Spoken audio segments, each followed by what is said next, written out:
অনেক হিন্দু পর্যন্ত এখন মুসলমান হয়ে দিন কায়েমের জন্য পড়ে লেগে গেছে। আমার নিজের জেলা কুষ্টিয়ায় সেদিন 100 পরিবার আমি জমান নামাজ পড়ে বের হলাম, ওদের মন্দিরে দেখতে গেছি। আল্লাহ মন ভরিয়ে দিয়েছে, বসে এবার আসি আমরা দাড়ি পাল্লার পক্ষে। কয়েকদিন আগে রাতের বেলা রাত 11:30টার দিকে আমার বাড়িতে এক হিন্দু নেতা এসেছিল, কুষ্টিয়ার খুব ধনী মানুষ। কলিং বেল টিপ দেওয়ার পরে খুলে দিলাম, কি আপনি কে, নাম কি? ওর নাম বলার পরে আমি বুঝতে পেরেছি যে হিন্দু, বিনোদ কুমার আগরওয়ালা। একে মুসলমানের নাম। আমি মনে করলাম মুসলমান হওয়ার জন্য এসেছে। বললাম, দাদা কি মুসলমান হবে? বলছে না। কিসের জন্য? মোবাইল থেকে একটা ভিডিও বের করে বলছে, এই যে এটা দেখাতে আসলাম। কি বলছে? আপনাদের জামাতের আমির ডাক্তার শফিকুর রহমান বলেছে যে এই দেশে জামাত ইসলামী থেকে কেউ এমপি মন্ত্রী হলে 5 বছরে তার 1 টাকা বাড়বে না, যা আছে আরো কমে যাবে। বলে না স্যার? এই কথাটা এত ভালো লেগেছে আমার, আমি ঘুমাতে পারি না, আপনাকে দেখাতে আসলাম। আমি মনে করলাম মুসলমান হওয়ার জন্য এসেছি। হিন্দু গোবিন্দ চন্দ্র পরমাণিক, উনি সারা বাংলাদেশের হিন্দু মহাজোটের মহাসচিব, রাজবাড়িতে বাড়ি। সেদিন আমার দেখা হয়েছিল ঢাকাতে। বলছে, মাওলানা এবার আমরা চাই এদেশে ইসলাম রাষ্ট্রীয় ক্ষমতায় যাক, তাহলে এই দেশের যত ধর্মের মানুষ আছে সবাই নিরাপদে থাকতে পারবে। একটা হিন্দু মানুষ চায়, আর আপনি কি, আপনার কি কাঁটা নেই? বলে আপনি যে কে কে বসে আছেন ছোটবেলায় যে আপনি মুসলমান, তারপর আপনি চাচ্ছেন না, আপনি আরো বিরোধিতা করেন। হ্যাঁ, কেন করেন আমি বুঝেছি, কারণ আল্লাহ আপনাকে এজেতে বা করে নাই, মনোনীত করে নাই, নির্বাচিত করে নাই তার দিন কায়েমের কাজে লাগাবে বলে। কারণ আপনার মন নেই ভাই, আপনার মন থাকা লাগবে। আপনি যদি সত্যি মন থেকে ফিরে আসতে চান যে না এবার আমরা দিন কায়েম করবই, আল্লাহ আপনাকে দিয়েও একামতে দিনের কাজে লাগাবে। এবার আপনি ফিরে আসেন, দেখেন আপনাকে আল্লাহ লাগায় কিনা। যদি লাগিয়ে দেয় বুঝবেন আপনি কবুল। আর যদি মনে করেন না কেমন যেন লাগে, এ কেমন কেমন মনে হয়, আপনি বিশ্বাস করতে পারেন আল্লাহ আপনাকে এখনো তার দিন কায়েমের জন্য কবুল করে নাই, নির্বাচিত করে নাই, আল্লাহ এখনো ভালোবাসে নাই। আপনি এমনি মুসলমান দাবি করেন, কখন বেঈমান হয়ে যাবেন টেরও পাবেন না।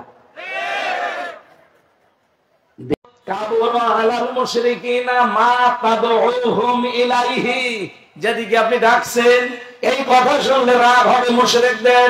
আপনি কি মুশরিক?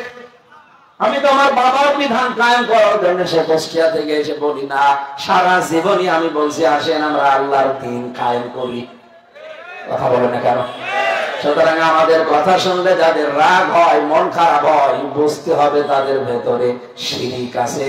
আর শিরিক করলেই লোকটা, বলেন বলেন বলেন, শিরিক করলেই লোকটা, আরো জোরে বলেন, শিরিক করলে লোকটা। এখন আপনি প্রশ্ন করতে পারেন, এত বড় দলের আমির উনি মুশরিক মানে? হ্যাঁ মুশরিক। নাই তো দিন কায়েমের কথা শুনলে তার রাগ হবে কোন কারণে? আপনি কোন কারণে ত্যাগ দেবেন যে মওদুদির কথা বলে? আমরা মওদুদিকে ইমাম হিসাবে মানি না, ফিকহার ইমামও মানি না, মাযহাবের ইমামও মানি না। তার কাছ থেকে কোনো মাসলা মাসাইল আমরা নেইনি। আপনি আন্দাজে ত্যাগ দিয়ে মানুষ থেকে আমাদেরকে দূরে সরিয়ে রাখেন কোন কারণে? সারা জীবন শুনছি যে আমাদের আকীদা ঠিক নেই, আকীদা ঠিক নেই।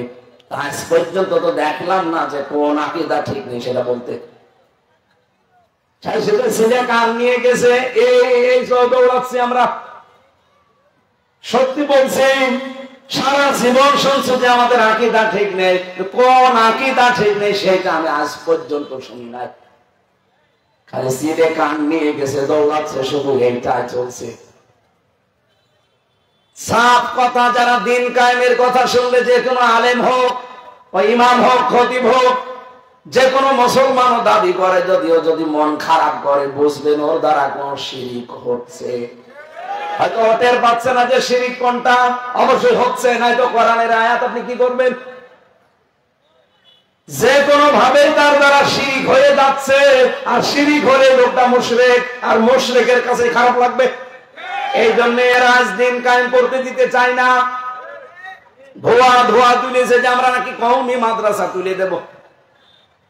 কওমি মাদ্রাসায় বাংলাদেশে কত হাফেজি মাদ্রাসা, জামাত ইসলামী বাংলাদেশের টাকায় চলে আপনি জানেন। আমি নিজেরটা বললাম না, আমি নিজে বানিয়েছিলাম, ওস্তাদ রেখে, হাফেজ রেখে, কারি রেখে নিজে চালাতাম। সারা দেশ থেকে যে টাকা আপনারা দিতেন আমার বাবাকে দিতাম না সকল মাদ্রাসায়। এটা দুঃখজনক হলেও সত্য, 3 বছর জেলখানায় থাকার কারণে সালেমরা আমারে আটকে রেখেছিল। এজন্য সালেমরা নিজেরাই ওই মাদ্রাসা বন্ধ করে দিয়েছে। আমি এখন আবার চালু করবো ইচ্ছা করছি। আমি কওমি মাদ্রাসায় নিজে পড়েছি, আমি হাফেজি মাদ্রাসায় নিজে পড়েছি। আমি কোন কারণে এটার বিরুদ্ধে যাব? এই ট্যাক্স যারা দিয়েছে এটা তহমত। এটা আমার আজকের আলোচনার বিষয়ও কিন্তু ওইটাই। কারণ এই বিষয়ে যা চলছে দেশে অনেকে বিভ্রান্তির ভেতরে আছে, আমরা আজ নিরসন করবো ইনশাআল্লাহ। বলেন। হ্যাঁ, শেষ কথা বলছি এই আয়াতের। ঠিক আছে,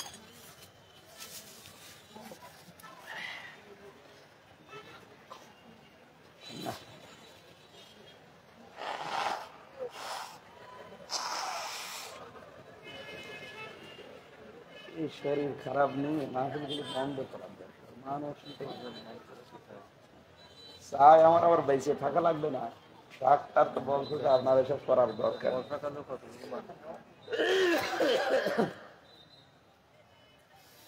হাসিনার উপরে এমনি রাগ হয়, আমার শরীরটাই নষ্ট করে দিয়েছে। 3 বছরে ফাঁসির কন্ডেম ছেলে, শয়তান মহিলা, কি হয়তো ওর কোনো লাভ হয়েছে? এখন তো নিজেও থাকতে পারবে না, নিজে এখন এই নাম করা স্বামীর বাড়ি যেয়ে বসে আছে। মাঝখান থেকে আমার শরীর, আমার কণ্ঠ সব শেষ। বলেন তো, সেই 17, 18, 19 সালে যেভাবে কথা বলতাম এটা এখন আছে? সব শেষ করে দিয়েছে। কথা বলতে পারে না, 2 মিনিট পর পরে কাশি হচ্ছে।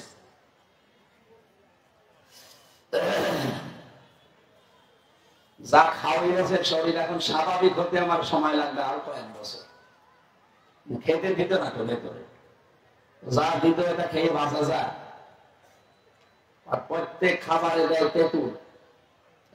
কক্সবাজারে যেখানে নেই তেঁতুল দেয়, ডাল রান্না করলে তেঁতুল দেয়, সবজির ভেতরে তেঁতুল দেয়, মাছ রান্না করলে তেঁতুল দেয়। তো সাঁতা খাবো কিছু? আর ওইটা খেলে সবচেয়ে বড় ক্ষতি হয় আমি বললাম না।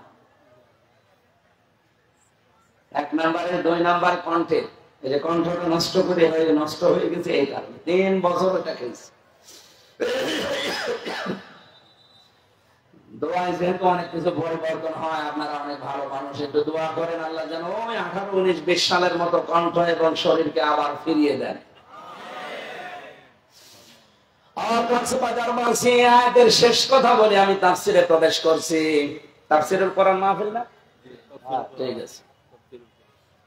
আল্লাহু ইয়াজতাবি ইলাইহি মান ইয়াশা ওয়া ইয়াহদি ইলাইহি মান ইউনিব। আল্লাহ পাক বলেন, আমি দিন কায়েমের জন্য একামতে দিনের দায়িত্ব সবাইকে দেই না। যাকে আমি পছন্দ করি, নির্বাচিত করি, ভালোবাসি, মনোনীত করি, তাকে আমি আল্লাহর রাস্তায় কাজে লাগাই। কাকে লাগাই? যাকে আমি মনোনীত করি। কেন করি? ওয়াহদি ইলাইহি মান ইউনিব। যে লোকটা হেদায়েতের দিকে মনোনিবেশ করে, মন থেকে আল্লাহর বিধানের দিকে, আল্লাহর দিকে ফিরে আসতে চায়, তাকে আল্লাহ দিন কায়েমের জন্য নির্বাচিত করেন। বাংলার মানুষের আজ 18 কোটির উপরে মানুষের দেশে আমরা, অথচ মাত্র 7 কোটি 20 লাখ মানুষ এখনো পর্যন্ত চাচ্ছে এই দেশে দিন কায়েম হোক। মাত্র 7 কোটি 20 লাখ একটা জরিপ পেয়েছিলাম এই মাসের 1 তারিখে। বাকি এখনো যত মানুষ বাইরে আছেন, কোরআনের আয়াত অনুযায়ী আপনারা বিশ্বাস করতে পারেন আল্লাহ, আপনি নামাজ পড়তে পারেন, হজ করতে পারেন, জুব্বা গায়ে দিতে পারেন, আল্লাহ দিন কায়েমের জন্য আপনাকে এখনো মনোনীত করে নাই। অনেক হিন্দু পর্যন্ত এখন মুসলমান হয়ে দিন কায়েমের জন্য পড়ে লেগে গেছে। আমার নিজের জেলা কুষ্টিয়ায় সেদিন 100 পরিবার আমি জমান নামাজ পড়ে বের হলাম, ওদের মন্দিরে দেখতে গেছি, আল্লাহ মন ভরিয়ে দিয়েছে। এবার আসি আমরা দাড়ি পাল্লার পক্ষে। কয়েকদিন আগে রাতের বেলা 11:30টার দিকে আমার বাড়িতে এক হিন্দু নেতা এসেছিল, কুষ্টিয়ার ধনী মানুষ। কলিং বেল টিপ দেওয়ার পরে খুলে দিলাম, কি আপনি কে, নাম কি? ওর নাম বলার পরে আমি বুঝতে পেরেছি যে হিন্দু। বিনোদ কুমার আগরওয়ালা, একে মুসলমানের নাম। আমি মনে করলাম মুসলমান হওয়ার জন্য এসেছে। বললাম, দাদা কি মুসলমান হবে? বলছে না। কিসের জন্য? মোবাইল থেকে একটা ভিডিও বের করে বলছে, এই যে এটা দেখাতে আসলাম। কি বলছে? আপনাদের জামাতের আমির ডাক্তার শফিকুর রহমান বলেছে যে এই দেশে জামাত ইসলামী থেকে কেউ এমপি মন্ত্রী হলে 5 বছরে তার 1 টাকা বাড়বে না, যা আছে আরো কমে যাবে। বলে নাই স্যার? এই কথাটা এত ভালো লেগেছে আমার, আমি ঘুমাতে পারি না, আপনাকে দেখাতে আসলাম। আমি মনে করলাম মুসলমান হওয়ার জন্য এসেছি। হিন্দু গোবিন্দ চন্দ্র পরমাণিক, উনি সারা বাংলাদেশের হিন্দু মহাজোটের মহাসচিব, রাজবাড়িতে বাড়ি। সেদিন আমার দেখা হয়েছিল ঢাকাতে। বলছে, মাওলানা এবার আমরা চাই এদেশে ইসলাম রাষ্ট্রীয় ক্ষমতায় যাক, তাহলে এই দেশের যত ধর্মের মানুষ আছে সবাই নিরাপদে থাকতে পারবে। একটা হিন্দু মানুষ চায়, আর আপনি কি, আপনার কি কাঁটা নেই? বলেন, আপনি যে কেটে বসে আছেন ছোটবেলায় যে আপনি মুসলমান, তারপর আপনি চাচ্ছেন না, আপনি আরো বিরোধিতা করেন।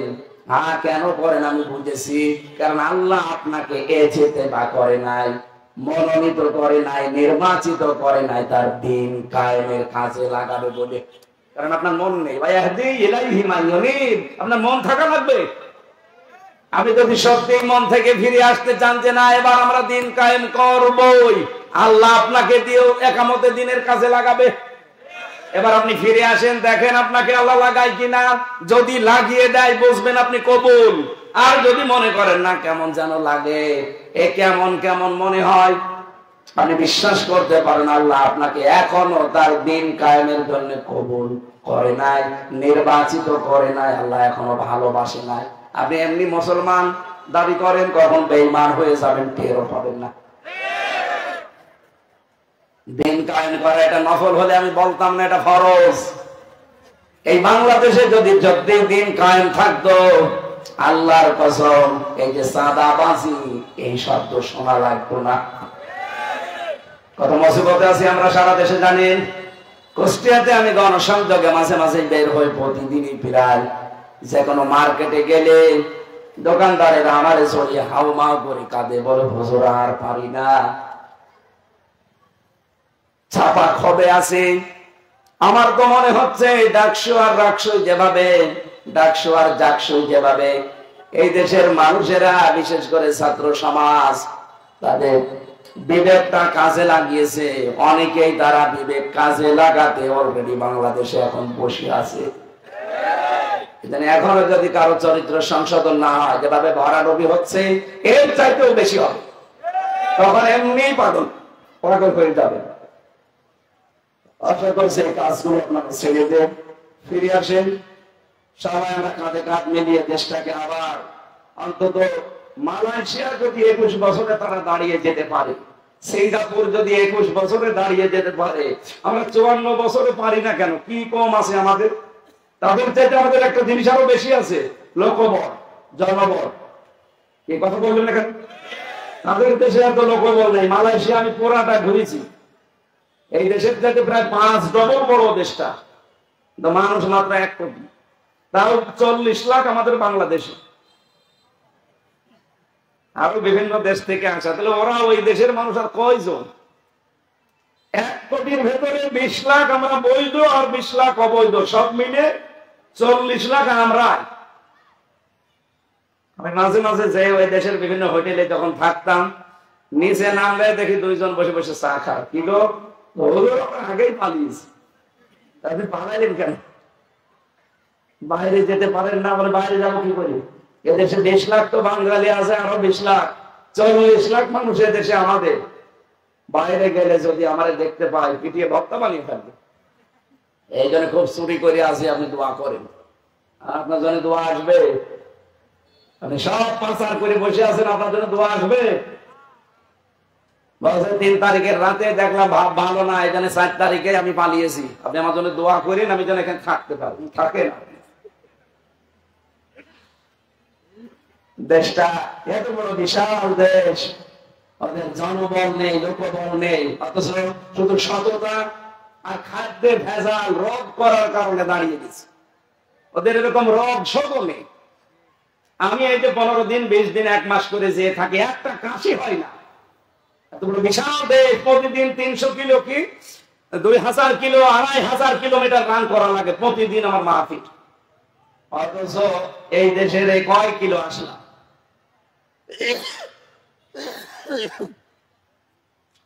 শরীর তো উঠেই না, কাশি লেগে আছে। খাদ্যের ভেজাল এক,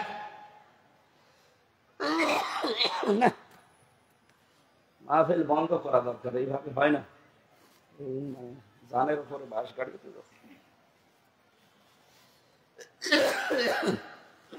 ফ্যানটা এই দিকে দেওয়া যায় না, বুকে লাগছে তো। এই জায়গায় তুলে দাও।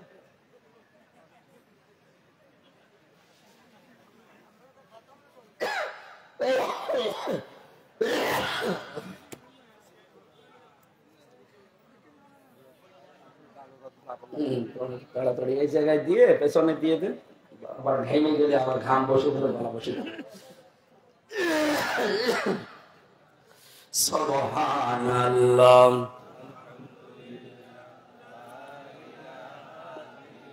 ঠিক আছে,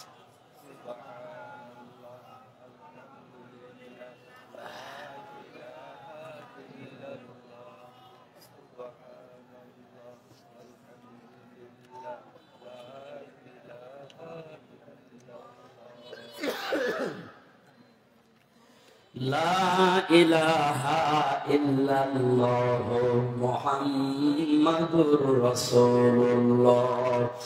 যেহেতু শরীরে সাপোর্ট করছে না, কণ্ঠ সাপোর্ট দিচ্ছে না, তাড়াতাড়ি করছি। খালি মূল কথাগুলো যেটা বলতে চাই এটা শেষ করতে চাচ্ছি।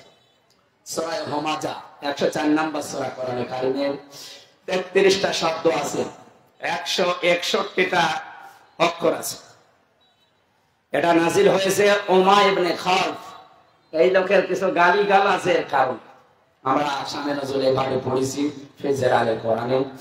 এবার ব্যাখ্যায় যাচ্ছি। প্রথমে যেহেতু তেলাওয়াত করেছি, আমরা বাংলা মাতৃভাষায় অর্থটা বলবো, যে কয় আয়াত আমি বলতে চাচ্ছি ওই কয় আয়াতের, এরপরে ব্যাখ্যায় যাচ্ছে। আপনারা থাকবে না ঘন্টাখানিক তো লাগবে না, আধা ঘন্টা ইনশাআল্লাহ। আল্লাহ পাক বলেন ওয়াইলুল লিকুল্লি হুমাযাতিল লুমাযা আল্লাযী জামা মালা ওয়া আদ্দাদা। এখানে 3 শ্রেণীর মানুষকে আল্লাহ নিজে হুমকি এবং ধমকি দিয়েছেন। বলেন কে হুমকি ধমকি? কি আনোয়ারি সাহেবের, আমির হামজার, কার? আল্লাহর হুমকি, আল্লাহর এই ধমক সবার ভয় লাগবে না। কাদের লাগবে? ফাদাক্কির বিল কুরআনি মান ইয়াখাফু ওয়াঈদ। So admonish and by the Holy Quran him who prays my threat. Holy Quran দিয়ে উপদেশ দেবেন তাদের যাদের আল্লাহর ধমকের ভয় আছে। এখানে ধমকের কথা বললাম কয়টা? আরো জোরে বলেন। রব্বুল আলামিন 3টা ধমকের ধমকি দিয়েছেন। শুধু ধমক না, হুমকি পর্যন্ত দিয়েছেন। ধমক তো দিয়েছে। 1 নম্বরে ওয়াইলুন, এটা জাহান্নামের একটা উপত্যকার নাম। এর বাংলা অর্থ হচ্ছে দুর্ভোগ, আযাব, শাস্তি, ধ্বংস, এমনকি নিঃশেষ হয়ে যাওয়া, এরকম কিছু আছে এই শব্দ থেকে। আল্লাহর ভাষা হচ্ছে নিঃশেষ হয়ে যাক, শেষ হয়ে যাক, ধ্বংস হয়ে যাক, দুর্ভোগ, আক্ষেপ, আফসোস। আযাব তাদের জন্য, লিকুল্লি প্রত্যেক ব্যক্তি, কারা হুমাযাতিল লুমাযা, যারা হুমাযা এবং লুমাযা। এই দুইটা শব্দ শুনলে অনেক গ্রাম্য মানুষ মনে করে তোমার মেয়ের নাম, কারণ অনেক জায়গায় আমি হুমাযা লুমাযা এই ভাই বোনের নাম শুনেছি।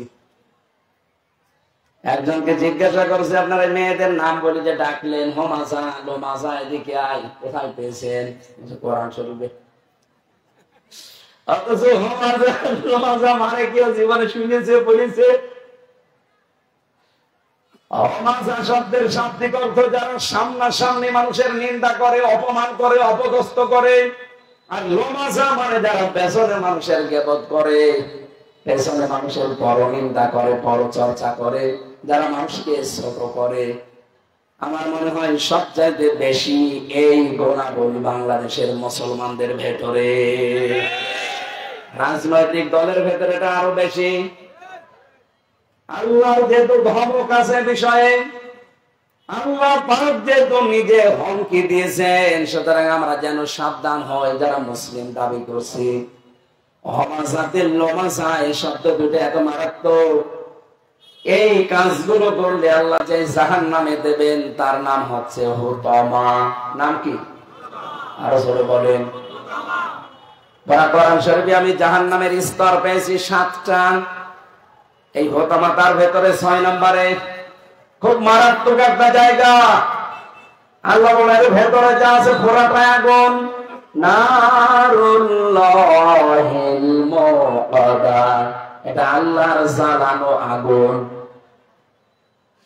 রব্বুল আলামিন নিজে আগুনটা জ্বালিয়েছে। আর জাহান্নামের অন্যান্য আগুন ও আগুন, কিন্তু এটা হচ্ছে আরো দ্বিগুণ।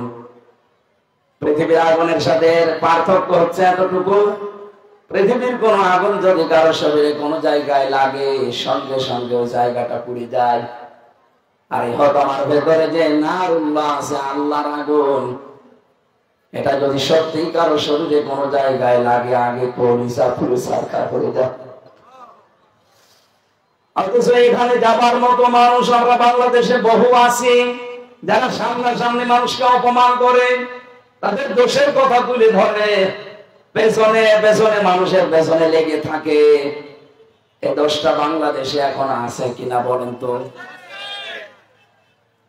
আল্লাযী জামাআ মালান ওয়া আদ্দাদা, যারা মাল জমা করে এবং বারবার গণনা করে। এর কয়েকটা অর্থ হতে পারে।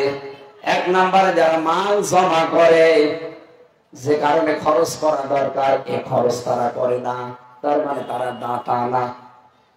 আমি তাফসীরে এটা মাযহারের ভেতর থেকে কোট করেছি। এই মালা ওয়া আদ্দাদা, যারা মাল জমা করে কিন্তু তার হক আদায় করেন না। অবৈধভাবে যদি কেউ মাল জমা করে এবং এটা খরচ করতে না চায়, শুধু নিজে হিসাব করে রাখে, এই মানুষগুলোর জন্য ধ্বংস অনিবার্য। আল্লাহ নিজে ঘোষণা দিয়েছেন। আমার প্রথম প্রশ্ন হচ্ছে, আল্লাহ মালের কথা কেন 3 নম্বরে নিয়ে আসলেন? এই মাল কোন মাল? অনেকে আমরা মনে করছি যে আগে যারা পালিয়েছে এদের ভেতরে আবুল মাল, আবার কামাল ছিল না। এরা কামাল আবুল মাল না। মালের ব্যাখ্যা 5টা পেয়েছি আমি। এবার মিলান, এই দেশে কারো সাথে যদি মিলে যায় সেখানে এখনই পাল্টায়। 5 প্রকার জিনিসকে তাফসীরে মাল বলা হয়। 1 নম্বরে মাল হচ্ছে অস্ত্র শস্ত্র। যারা অস্ত্র শস্ত্র আজ জমা করছেন, এদেশের মানুষ অনেকেই কিন্তু এই 1 বছর 1.5 মাসে এটা করে ফেলেছে, সামনে কাজে লাগাবে বলে। কত বছর? যারা এরকম অস্ত্র শস্ত্র জমা করে রেখেছেন, এটা মালের অন্তর্ভুক্ত। আপনি বৈধ ভাবে করেন, অসুবিধা নেই, কিন্তু অবৈধ ভাবে করলে সমস্যা আছে। বাংলাদেশের এই 630টা থানা আপনি খোঁজ নিয়ে দেখেন, এই বিপ্লবের পরে বহু মানুষ এরকম অস্ত্র শস্ত্রের মালিক হয়ে গেছে, এমনকি আরো আনতেছে। এগুলো তারা সামনে কাজে লাগাতে। 2 নম্বরে যারা শক্তি সামর্থ্যকেও মাল বলা হয়।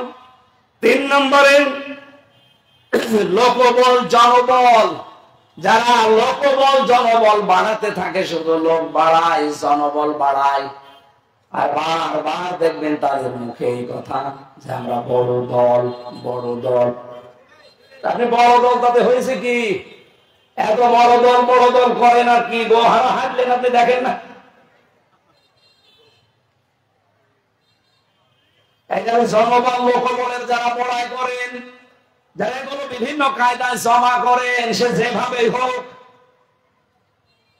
4 নম্বরে বেশি ক্ষমতা, রাজত্ব, রাষ্ট্রীয় চেয়ার, এইটা যারা মনে করেন যে আমার, আর কোনদিন হারাবে না, ইয়াহসাবু আন্না মালাহু আখলাদা, ও মনে মনে ধারণা করে নিয়েছে, ও বিশ্বাস করে যে এই চেয়ার, এই জনবল, এই লোকবল, এই অস্ত্র শস্ত্র, এই শক্তি সামর্থ্য, এমনকি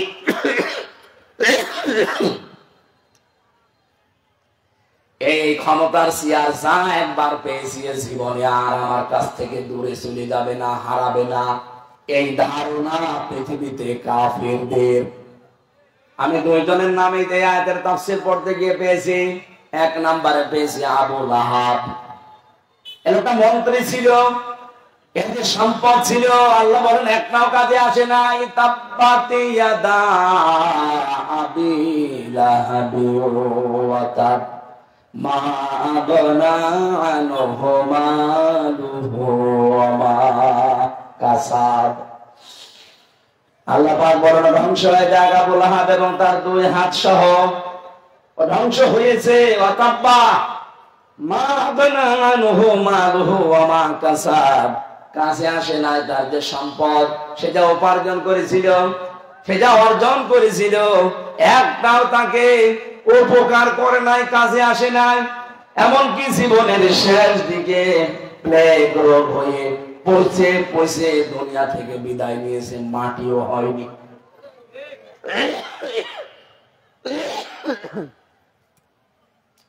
আমার মনে হয় আয়াত পড়ার পরে এখন অনেকের জীবন এর সাথে মিলে যাচ্ছে। বিএনপির স্থায়ী কমিটির সদস্য ছিল ব্যারিস্টার রফিকুল ইসলাম মিয়া। আপনি একটু তাকান তার দিকে, আজ কত বছর তার বউটা গলে চলে গেছে, ছেলে মেয়ে চলে গেছে, হাসপাতালে পড়ে আছে কাঁচের বুয়া নিয়ে। কেউ তার খোঁজ খবর আর নেয় না, দলীয় লোক নেয় না, আত্মীয় স্বজন নেয় না, বিচারা কত। অথচ কি দাপট ছিল লোকটার বলেন তো? বিএনপির মতো এত বড় দলের স্থায়ী কমিটির সদস্য ছিল, এমপি ছিল, মন্ত্রী ছিল, অথচ পাশে এখন কাজের বুয়া ছাড়া কেউ নেই। একদিন 2 দিন না, বছরের পর বছর পড়ে আছে। এখান থেকেও কি শিক্ষা নেওয়া যায় না আপনাদের? আবু লাহাবকে আল্লাহ এই জন্যই তো দৃষ্টান্ত দিয়ে রেখে দিয়েছেন, মা আগনা আনহু মালুহু ওয়া মা কাসাব। রব্বুল আলামিন বলেন কাজে আসে নাই তার কোন সম্পদ, সেটা উপার্জন করেছিল। ও যা উপার্জন করেছে ওর জীবনে আমি পড়ে দেখেছি, এত সম্পদের মালিক হয়েছিল, বৈধ অবৈধ এভাবে একটা কিছু শেষ বয়সের কাছে লাগাতে পারে নাই। 2 নম্বর আমি পেয়েছি তাফসিরে ফি জিলালিল কোরআনে, যার নাম, সে লোকটা হচ্ছে কারুন। কি না? ইন্না কারুনা কানা মিন কওমি মূসা ফাবাগা আলাইহিম ওয়া আতাইনাহু মিনাল কুনুজি মা ইন্না মাফাতিহাহু লাতানু বিল উসবাতি ওয়ালিল কুওয়া إذ قال له قومه لا تفرح إن الله لا يحب الفرحين। অবশ্যই কারণ ছিল মুসা আলাইহিস সালামের বংশের লোক, সবাই তো হয়েছিল তার। আল্লাহ পাক বলেন তাকে বিশাল সম্পদের মালিক বানিয়েছি, এমন সম্পদ দিয়েছিলাম, শক্তিশালী একটা যুবক, একটা দল লাগতো তার সম্পদের চাবি বহন করার জন্য। কক্সবাজারবাসী চাবি বহন করার জন্য যদি কিছু যুবক লাগে, তো শক্তিশালী যুবক, তাহলে তালা বহন করার জন্য কত কিছু লাগবে? আর তারাই যদি এত হতে পারে যে সিন্ধুক বা বাক্সর ভেতরে সম্পদ ছিল, এ কত বড় বড় হবে বলেন। এর একটা দৃষ্টান্ত পেয়েছি, যদিও এটা অথেন্টিক না। এই যে বালি দেখা যায় মরুভূমির ভেতরে, এই কক্সবাজারের সমুদ্র সৈকতে যে বালির ভেতরে চিকচিক করে, এইটা নাকি কারোর সম্পদের ধ্বংস অবশেষ। বিষয়গুলো কত সম্পদের মালিক ছিল আপনার মাথায় ধরবে না। এর বড় জাতির লোকেরা যখন তাকে বলেছে লা তাফরাহ, এত অহংকার করা ঠিক না, এত আনন্দিত হওয়া ঠিক না, ও বলেছে ইন্নাল্লাহা লা ইউহিব্বুল ফারিহিন। জাতির লোকেরা বলেছে অবশ্যই আল্লাহ এবারে আনন্দ, যারা অবৈধ আনন্দ করে তাদেরকে ভালোবাসে না, কোনো পাত্তাই দেয়নি। একটা একটা করে এমন কথা জাতির লোককে শুনিয়েছে আল্লাহ। পরে একটা রুকুতে এবার আলোচনা দিয়েছে। আমার তো মনে হচ্ছে আগস্টের 5 তারিখের পরে 1 বছর 1.5 মাসে অনেকের চরিত্র আমরা এখন কারণের মতো দেখতে পাচ্ছি। এই যে মালের ব্যাখ্যা যে 5টা বলছি, এই 5টায় তারা জমা করে আর বারবার মনে করে যে এগুলো আমাদেরকে অমর করে রাখবে, এগুলো আমাদেরকে চিরস্থায়ী করে রাখবে। আর তো বলে মাল তো জমা করেই করে আর বারবার হিসাব করে, গণনা করে। এই 3টা অপরাধে যারা অপরাধী তাদেরকে আমি ধমক দিচ্ছি, হুমকি দিচ্ছি, সাবধান। এখনো যদি তোমাদের বোধগম্য ফিরে না আসে,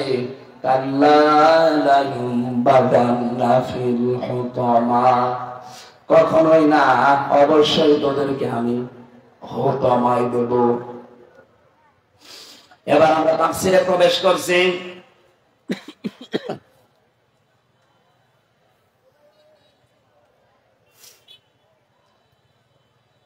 প্রথম সপ্তাহে আমি তাফসীর থেকে যেটা কোট করেছিলাম, প্রথমে পড়েছিলাম 7টা কথাকে হমাসা এবং লোমাসা বলা হয়। যেহেতু ধ্বংস আল্লাহ এই 2টা শব্দ নিয়ে আরম্ভ করলেন, ওয়াইলুল কুল্লি হমাসাতিল লোমাসা, 7টা বিষয়কে হমাসা এবং লোমাসা বলা হয়। একটু ভালো করে মিলাবেন। আমি তো আর গল্প করছি না, পুরোপুরি কোরআন থেকে করা।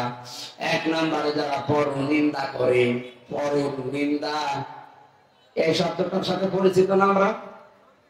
2 নম্বরে যারা এরা মিথ্যা রটনা করে যারা। 3 নম্বরে যারা বহতান, যারা অপবাদ দেয় মানুষের উপরে। আমার তো মনে হয় সারা বাংলাদেশে এখন সবচাইতে বেশি আমি এই বহতানের শিকার। একটা কথা 1.5 ঘন্টা 2 ঘন্টার ভেতরে যদি সিডি পপ্তান হয়, এইটার সাথে রং ঢং লাগিয়ে অনেক রামার বামরা, বিশেষ করে যারা জালেম, এরা বিভিন্ন মাধ্যম ব্যবহার করে প্রোপাগান্ডা একসাথে চালাচ্ছে। এদেরকে দেখতে পাচ্ছেন না? আমাদের চরিত্রে একটু আঁচ লেগেছে তাই নাকি পাগল হয়ে গেছে। আরে ভাই, আপনি জেনা করবেন, আপনি ধর্ষণ করবেন, 100 বোনকে আপনি ধর্ষণ করেছেন, 100। এরপর আপনি মিষ্টি বিলোপন করেছেন, এটা সারা দুনিয়ার মানুষ জানে। আমি তো তাও পুরাটা বলি না, একটু হালকা টাচ দিয়েছি। এতে আমার উপরে আপনি বহতান দিয়ে দিলেন, অপবাদ।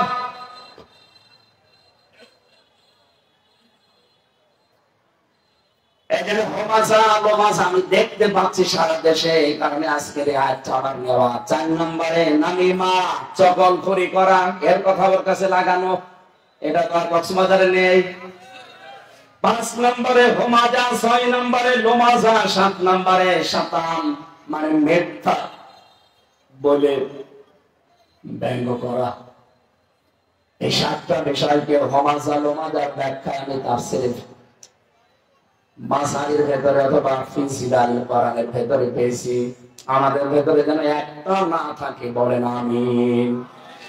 তিরমিজি শরীফ থেকে একটা হাদিস আজকে পড়ছিলাম, 1934 নম্বর হাদিসটা।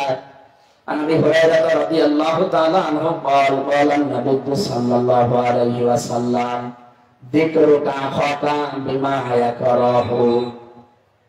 হযরত আবু যর অনেক হাদিস বর্ণনাকারীর ভেতরে একজন, উনি বলছেন আমি নবীর মুখে শুনলাম, নবীজি বললেন তুমি যদি তোমার ভাইয়ের এমন কথা আলোচনা করো যে কথা শুনলে তোমার ভাই মন খারাপ করে, রাগ হয়,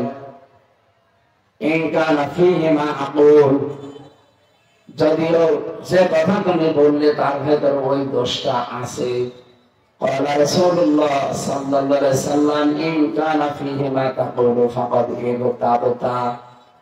বললেন আবু সাদ, যে কথা তুমি ভাইয়ের সম্পর্কে মানুষের সামনে বললে এই দোষটা যদি তার ভেতরে থাকে তাহলে তা গীবত। এখন ফিহিমা তাকুলু ফাকাদ বাহাকা, যে দোষের কথা তুমি বললে এটা যদি ওর ভেতরে না থাকে, তুমি যদি বানিয়ে কোন কথা তার নামে মানুষের সামনে চালিয়ে দাও, তাকে ছোট করার জন্য, খাটো করার জন্য, এটা বহুতাল, এটা আরো মারাত্মক। গীবত করলে তো আপনি মরা ভাইয়ের গোশত খাওয়ার সমান গুনাহ হয়। আর বহুতান যদি কেউ করে থাকেন, যতদিন ওই অপরাধ আল্লাহ আপনাকে দিয়ে না করাবে ততদিন আপনার মরণ হবে না। আমি আবার বলছি, গীবত করলে আপনি মরা ভাইয়ের গোশত খেয়েছেন এটা বিশ্বাস করতে পারেন, কারণ এই ঘোষণা কার? বলেন বলেন। কোরআনে কারিমে সূরা হুজুরাতে আল্লাহ জানিয়েছেন, যারা গীবত করে তারা যেন মরা ভাইয়ের গোশত খায়, অথচ কেউ তোমরা এটা পছন্দ করো না, অথচ তোমরা এটা খাচ্ছ। কিন্তু বহুতান যদি কেউ করে থাকেন, ওর ভেতরে ওই দোষ ছিল না, আপনি বানিয়ে তার নামে দোষ চালিয়ে দিলেন ফেসবুকে, ইন্টারনেটে, ইউটিউবে, পত্রিকায়, আল্লাহর কসম আপনাকে দিয়ে আল্লাহ ওই দোষ করাবে। এই যে মুহসিন হল এবং সলিমুল্লাহ মুসলিম হল, এই দুইটার ভেতরে তো তথ্য বিভ্রাট ঘটেছিল আমার। আপনি কাল বেলা রিপোর্ট দেখেছেন, তারা নিজেরা রিপোর্ট ভিডিও বানিয়েছে যে সলিমুল্লাহ মুসলিম হলে প্রায় 16 বছর আযান দেওয়া হয়নি, ধারাবাহিক ভাবে না হলেও নিয়মিত অনিয়মিত। মানে ওইটা বলতেছে মুসলিম হলের যে সলিমুল্লাহ মুসলিমের জায়গায় মুহসিন বেরিয়ে গেছে, এই নিয়ে আমার তো গালি দিয়েছে, আমার মা বাবারও গালি দিয়ে বলছে ওরাও সারুস। এতটুকুর জন্য আপনি ছড়িয়ে দিলেন, আর আপনারা যে একেবারে দাহা সত্যকে মিথ্যা বলে প্রচার করেন, আপনারা কি বলেন?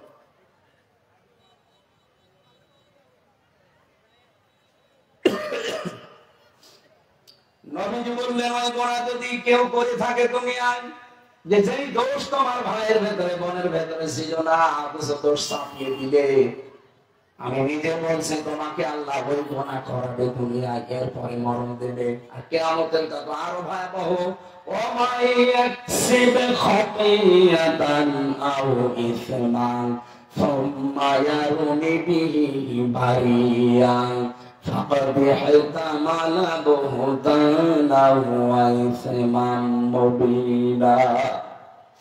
সূরা নিসা 112 নম্বর আয়াতে আছে, দুনিয়াতে অনেক মানুষ এমন আছেন এই যে অন্যায় করে, আর অন্যায়টা যখন হয়ে যায় একটা নিরপরাধ মানুষের উপরে দোষটা চাপিয়ে নিজের ভালো সাজায়, এই যেন প্রকাশ্য পাপের বোঝা বহন করে নিয়ে বেড়াচ্ছে। বলেন নাউজুবিল্লাহ। আমার মনে হয় গোনার এই বোঝা এখন দেখা যায় না, তাই যদি আল্লাহ দেখা যায় এরকম সিস্টেম করতো, এ বাংলাদেশে অনেকে এই রাস্তায় বের হতে পারতো না। এই কথা বলেন না কেন?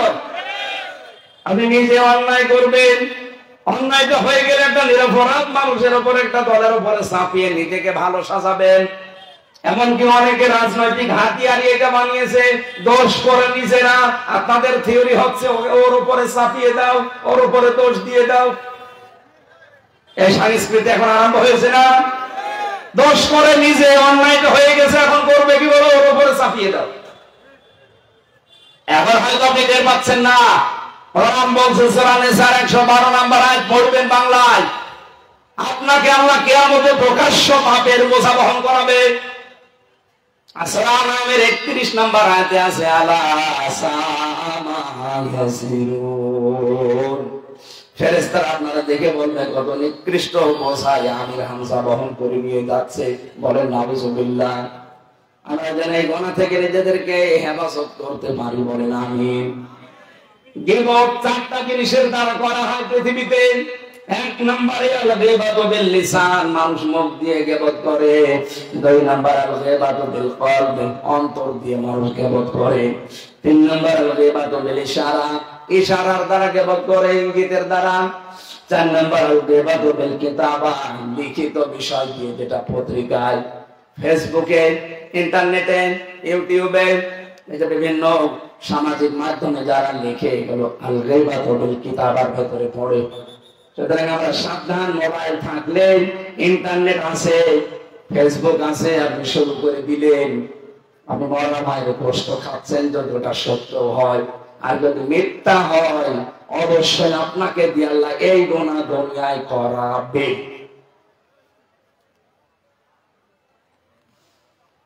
তাফসীরের শেষ অংশের কথা ছিল আমার এইগুলো।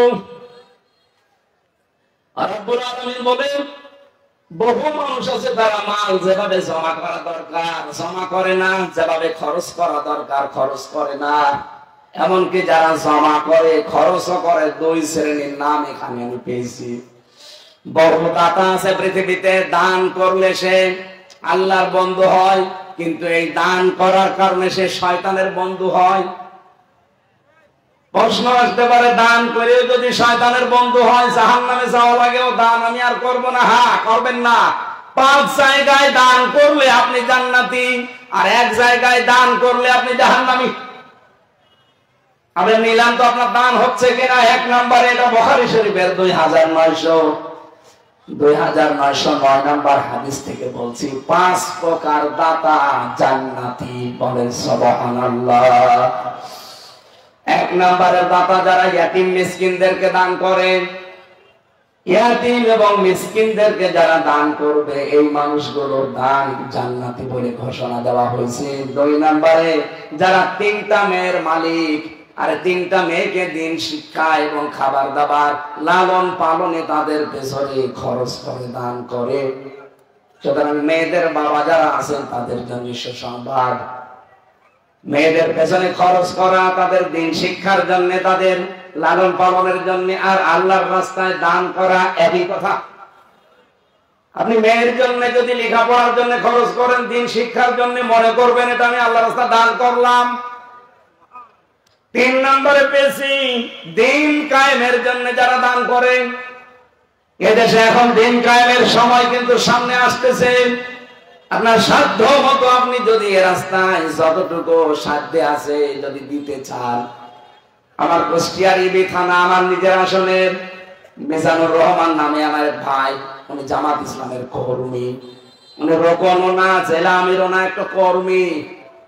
মানে যে 7-8 দিন আগে একটা ইতিহাস বানিয়েছে।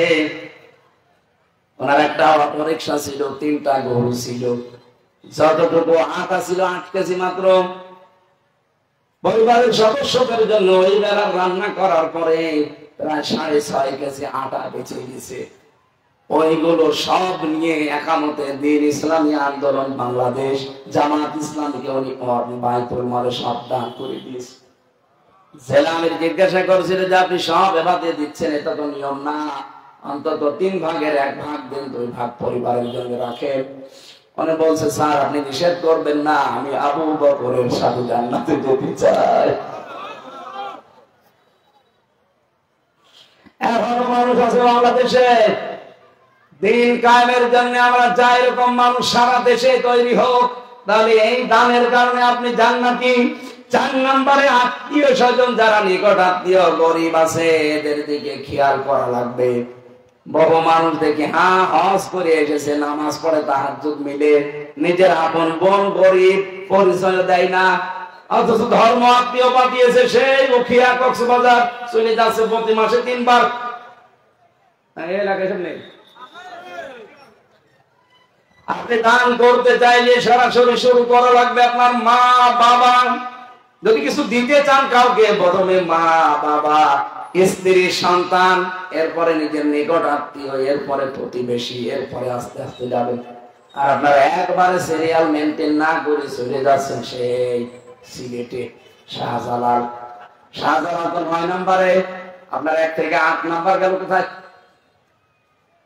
এই তথ্যটা আছে সূরা বাকারা 215 নম্বর আয়াত, 2 নম্বর পারা 12 নম্বর পৃষ্ঠা 13 নম্বর লাইনে আছে, ইয়াসআলুনাকা মাযা ইউনফিকুন কুল মা আনফাকতুম মিন খায়রিন ফালিলওয়ালিদাইনি ওয়াল আকরাবিন।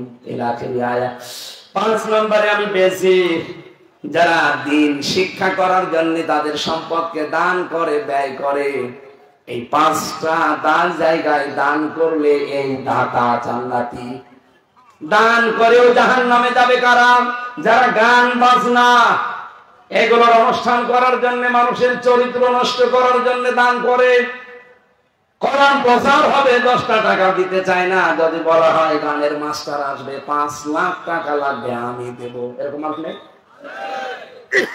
এও তো দান করে, এও তো দাতা, কিন্তু এই দানে তাকে জাহান্নামী বানাবে। এই তথ্য পাবেন সূরা লোকমানের 4 নম্বর আয়াতে। ওয়ামিনান নাসি মান ইয়াশরি নাফসা মান ইয়াশতারি লাহওয়াল হাদিসি লিয়ুদিল্লা আন সাবিলিল্লাহ। ইলা আখির আয়াত। মানুষের ভেতরে অনেক মানুষ এমন আছে তারা অনর্থক কথাবার্তা, গান বাজনা, সিনেমা, থিয়েটার এগুলো টাকা দিয়ে ক্রয় করে আনে, বাদ্যযন্ত্র, গায়ক গায়িকা, নায়ক নায়িকা, শিল্পীদেরকে নিয়ে আসে মানুষদেরকে আল্লাহর পথ থেকে দূরে সরিয়ে রাখার জন্য। আল্লাহ রাব্বুল আলামিন এই দাতা হওয়া থেকে আমাদের বাঁচান, বলেন আমিন। আর কিছু তথ্য লিখেছিলাম এই তাফসীরের কিতাব থেকে। এই যে প্রথম শব্দে আল্লাহ যে ওয়াইলুন দিয়ে আরম্ভ করলেন, ওয়াইলুন মানে ধ্বংস, অনিবার্য। কাদের জন্য? ওই সমস্ত মানুষরা ধ্বংসের সম্মুখীন হবে যারা নামাজ আদায় করে কিন্তু নামাজে উদাসীন। ফাওয়াইলুল লিল মুসাল্লিন আল্লাযীনা হুম আন সালাতিহিম সাহুন। 2 নম্বরে বেশি যারা ওজনে কম বেশি করে এরা ওয়াইলুনের ভেতরে অন্তর্ভুক্ত। ওয়াইলুল লিল মুতাফফিফিন আল্লাযীনা ইযা তালু আলান নাস ইস্তাগফিরুন। যারা ওজনে কম বেশি করে, নেওয়ার সময় বেশি নেয়, দেওয়ার সময় কম দেয়। এরা বহু শিক্ষকের ভেতরে আছে, শিক্ষকতা করতে হলে জ্ঞান লাগে, জ্ঞান অর্জন করে, নেওয়ার সময় বিভিন্ন জায়গা থেকে যা পারে তাই নেয়। কত জায়গা থেকে জ্ঞান আহরণ করে জ্ঞানী হয়, কিন্তু ক্লাসে যাওয়ার সময় আর দিতে চায় না। তখন বলে কোচিং করা লাগবে, প্রাইভেট পড়া লাগবে, নাকি এই সিস্টেম নেই? 3 নম্বরে পেয়েছি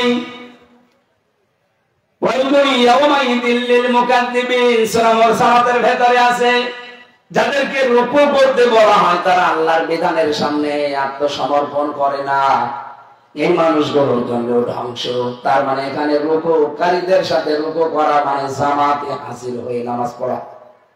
আজকে একটা হাসবো না কাটবো আমি বলতে পারছি না, একজন নেতা, বড় দল যারা বলে তাদের একজন কেন্দ্রীয় নেতা মনে বলছে আজকে যে আমরা নির্বাচনের আগের দিন পর্যন্ত জামাতে নামাজ পড়া ছাড়বো না। তার মানে নির্বাচন হয়ে গেলে আপনি নামাজ বাদ দিয়ে দেবেন। পাগলা কোথায় কামড় দিলে এরকম কথা বলা ঠিক না, মানে ফজল পাগলা হয়ে গেছে।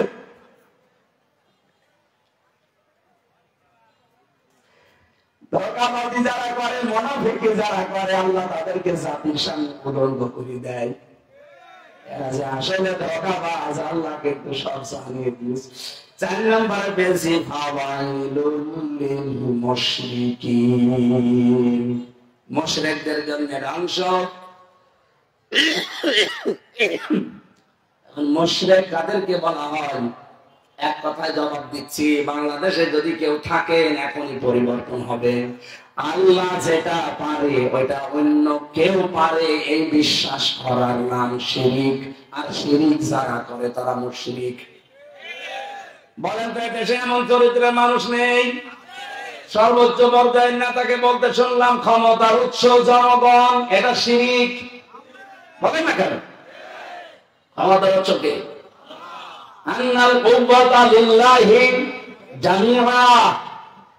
এই আয়াতকে পুরো অস্বীকার করে যারা জাতির কাছে এই মেসেজ দিলেন যে ক্ষমতার উৎস জনগণ, আপনি কিন্তু শিরিক করেছেন। আর শিরিক করলে লোকটা মুশরিক। আল্লাহ যেটা পারেন অন্য কাউ পারে বিশ্বাস আপনি করলেন, আপনার জন্য ধ্বংস অনিবার্য ওই ফতোয়াকার সূরা হামিম শেষের ভেতরে আছে ফাওয়াইলুল লিল মুশরিকিন। সুতরাং আমরা যে মালের ব্যাখ্যা শুনেছি 5 প্রকার, এই 5 প্রকার মাল আমরা কেউ যেন জমা না করি আর বারবার হিসাব না করি, কারণ এগুলো থাকবে না। যদিও আপনি মনে করেন যে থাকবে, আল্লাহ বলছেন থাকবে না, আপনাকে হুতমায় আল্লাহ দেবে। নিজেই প্রশ্ন দিচ্ছেন হুতমা, জানেন এটা কি? এটা আল্লাহর আগুন।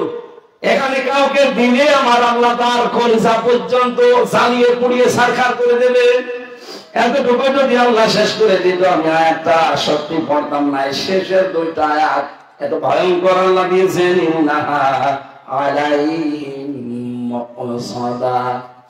এই মানুষগুলোকে জাহান্নামের ভেতরে দেওয়ার পর আল্লাহ ঢাকনা দিয়ে দেবে। প্রজ্বলিত একটা আগুনের কুণ্ড, এর ভেতরে দেওয়ার পরে যদি ছেড়ে দিয়ে যে আমি ছেড়ে দিলাম, ঢাকনা দেওয়া নেই, বের হয়ে চলে আসতে পারতাম। আল্লাহ বলেন আমি ঢাকনা দিয়ে ওর উপরে ফেরেশতাদেরকে আটক করে রাখা হবে। বড় বড় লম্বা লম্বা খুঁটি দিয়ে গেট আটকে দেওয়া হবে। দ্বিতীয় তাফসীর হচ্ছে এর ভেতরে খুঁটি তৈরি করা হবে আগুনের লেলিহান দিয়ে, এখানে জাহান্নামীদেরকে পেঁচিয়ে বেঁধে রাখা হবে। অথচ যে গোনাগুলোর জন্য এত বড় বড় কঠিন শাস্তি, খুব বড় বড় গোনা কিন্তু না, যেগুলো আমরা অহরহ করছি।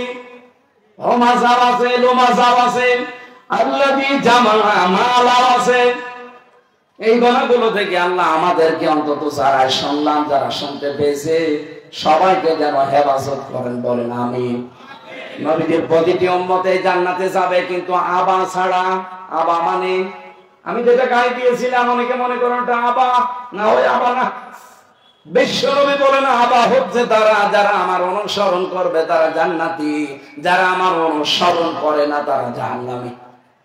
আল্লাহর নবীর অনুসরণ করা লাগবে 1 বছর নাই 23 বছর। এই যে যারা 13 বছর মানতে চান, 10 বছর মানতে চান না, তারা হুঁশিয়ার। 23 বছরই আপনাকে মানা লাগবে। কোরআন মানা যেমন ফরজ, রাসূলের 23 বছরের জীবন মানা কি ফরজ। আল্লাহ নবীর উম্মত হয়ে তার সাথে জান্নাতে থাকার তৌফিক যেন দান করেন। আমার শরীর কণ্ঠ দিয়ে সাপোর্ট করছেন, আমি আর যেতে চাচ্ছি না। 11:30 বাজে, সকালে আমার মিটিং আছে ঢাকাতে, কেন্দ্রীয় অফিসে। আজকের মতো শেষ করে দিলাম। আল্লাহুম্মা আমিন। লা ইলাহা ইল্লা আনতা সুবহানাকা ইন্নী কুনতু মিনাজ জালিমিন।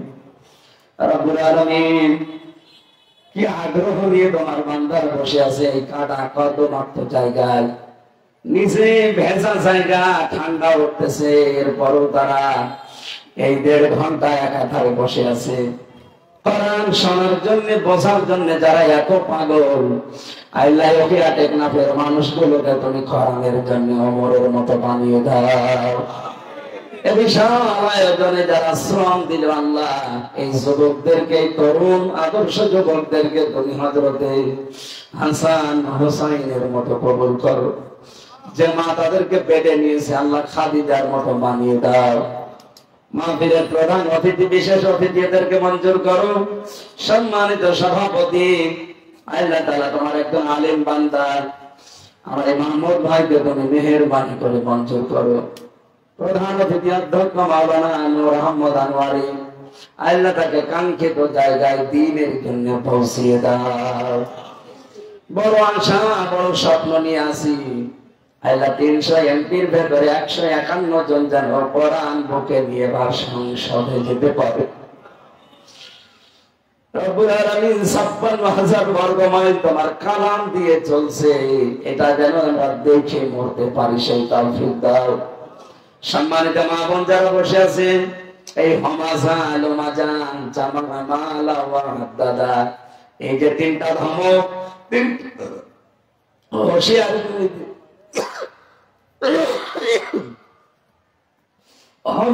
ধমকি হুঁশিয়ারি দিয়েছে।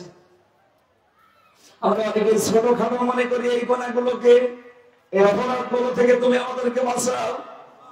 যে বর্ণনা দিলে হুতমা, আল্লাহ আমাদের 1 সেকেন্ড সহ্য করা সম্ভব না।